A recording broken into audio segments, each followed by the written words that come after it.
Hi, and welcome to I've Been Thinking. I'm Carol Xiu, and here is where I tell you the stuff that's been on my mind. Have you ever fallen deeply in love? I mean, you're head over heels, you're just all consumed by this thing, and you are so curious, so interested, so ecstatic, but also tortured. You are transforming and growing before your very eyes. Your heart is open, your spirit is soaring.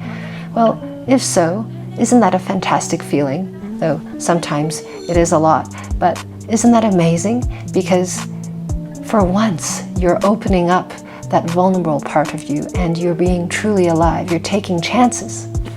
Well, when this happens, it's inevitable that there are many people who will come up to you with what they think of as sage advice.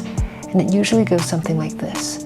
They will tell you to stop doing what you're doing because the amount of effort that you're investing in your pursuit of the thing that you love will never be equal to the returns that you will receive. And as a result, because of this non-transactional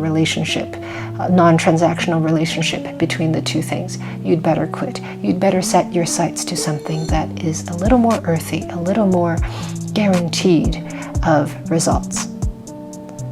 Well, even though it's quite a downer when you hear that, you should rest assured that the people who say these things, just by that comment, have proven to you that they know nothing, absolutely nothing, about what is priceless.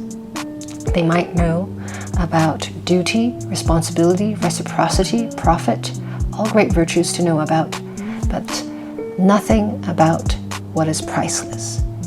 Let's look at this word, priceless. Of course, it means what is precious, but priceless is also a word that tells us about it in the way that it's formed, priceless, so no price, meaning this person or this thing cannot be bought.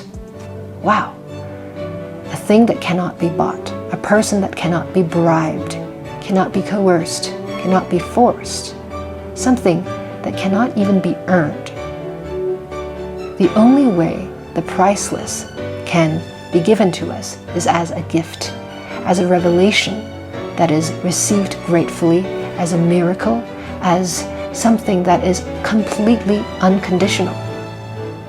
And to put a price onto something like that would actually cheapen it. Love, authenticity, inspiration, friendship, all of these things are what I mean by priceless. And once you put a price on it, it absolutely loses its meaning. Let's take friendship for an example. A friend helps you when you really need help. That's friendship. But now, let's say they helped you only because you scratched their back before, or maybe because you might be helpful to them in the future, and so they're helping you now so that you might be handy in the future. That totally changes the flavor of things. It's no longer friendship. So the people who say effort doesn't mean returns, those people operate on that level of fake friendship, of just using one another. It doesn't even deserve the word friendship. And let alone the other words, love, inspiration, all that stuff, authenticity. They don't understand that. That's not the language that they speak.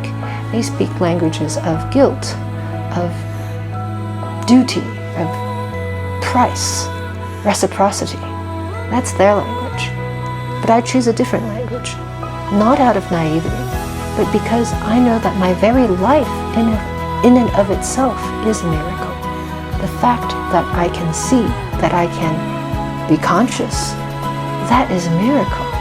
And so everything that flows from this miracle, which is my existence at the very least, must also be in the pursuit of that which cannot be bought. And actually, the loving itself is already rewarding. The giving, even if there's no return at all, is already the reward.